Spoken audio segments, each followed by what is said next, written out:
चंद्रशेखर आजाद एक महान भारतीय क्रांतिकारी थे।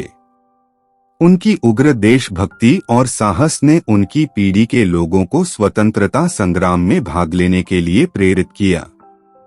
चंद्रशेखर आजाद भगत सिंह के सलाहकार और एक महान स्वतंत्रता सेनानी थे और भगत सिंह के साथ उन्हें भारत के सबसे महान क्रांतिकारियों में से एक माना जाता है।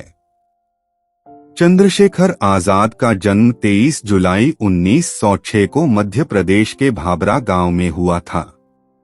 उनके पिता पंडित सीताराम तिवारी और माता जगरानी थीं। पंडित सीताराम तिवारी तत्कालीन अलीराजपुर की रियासत में सेवारत थे, वर्तमान में मध्य प्रदेश में स्थित है, और चंद्रशेखर आजाद का बचपन भावरा गांव में बीता।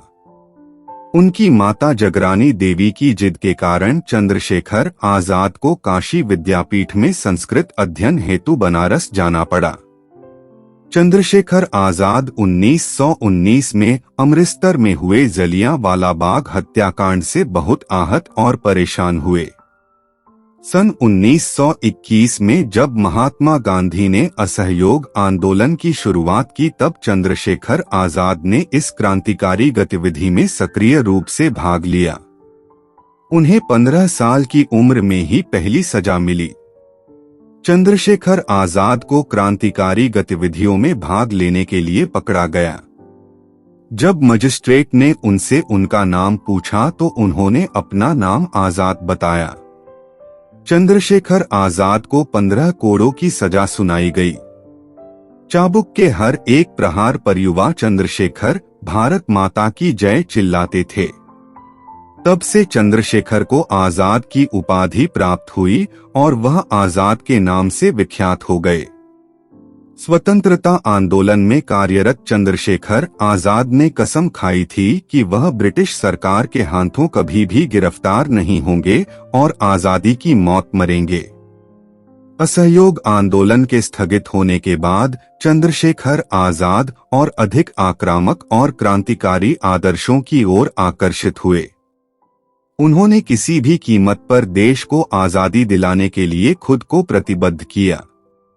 चंद्रशेखर आजाद ने अपने सहयोगियों के साथ मिलकर ऐसे ब्रिटिश अधिकारियों को निशाना बनाया जो सामान्य लोगों और स्वतंत्रता सेनानियों के विरुद्ध दमनकारी नीतियों के लिए जाने जाते थे। चंद्रशेखर आजाद काकोरी ट्रेन डकैती 1926, वासराय की ट्रेन को उड़ाने के प्रयास 1926 और लाहौर में लाला लाजपत राय की मौत का बदला लेने के लिए सॉन्डर्स को गोली मारने 1928 जैसी घटनाओं में शामिल थे। चंद्रशेखर आजाद ने भगत सिंह और दूसरे देशभक्तों जैसे सुखदेव और राजगुरु के साथ मिलकर हिंदुस्तान समाजवादी प्रजातंत्र सभा का गठन किया।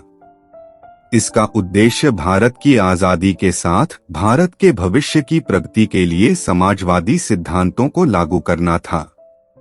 अपनी क्रांतिकारी गतिविधियों से चंद्रशेखर आजाद ब्रिटिश पुलिस के लिए एक दहशत बन चुके थे। वह उनकी हिट लिस्ट में थे और ब्रिटिश सरकार किसी भी तरह उन्हें जिंदा या मुर्दा पकड़ना चाहती थी। 27 फरवरी 1931 को चंद्रशेखर आजाद इलाहाबाद के अल्फ्रेड पार्क में अपने 2 सहयोगियों से मिलने गए। उनके एक मुखबिर ने उनके साथ विश्वासघात किया और ब्रिटिश पुलिस को इसकी सूचना दे दी। पुलिस ने पार्क को चारों ओर से घेर लिया और चंद्रशेखर आजाद को आत्मसमर्पण का आदेश दिया। चंद्रशेखर आजाद ने अकेले ही वीरतापूर्वक लड़ते हुए 3 पुलिस वालों को मार गिराया। लेकिन जब उन्होंने स्वयं को घिरा हुआ पाया और बच निकलने का कोई रास्ता प्रतीत नहीं हुआ तो भारत माता के इस वीर सपूत ने स्वयं को गोली मार ली। इस प्रकार उन्होंने कभी जिंदा न पकड़े जाने की अपनी प्रतिज्ञा का पालन किए।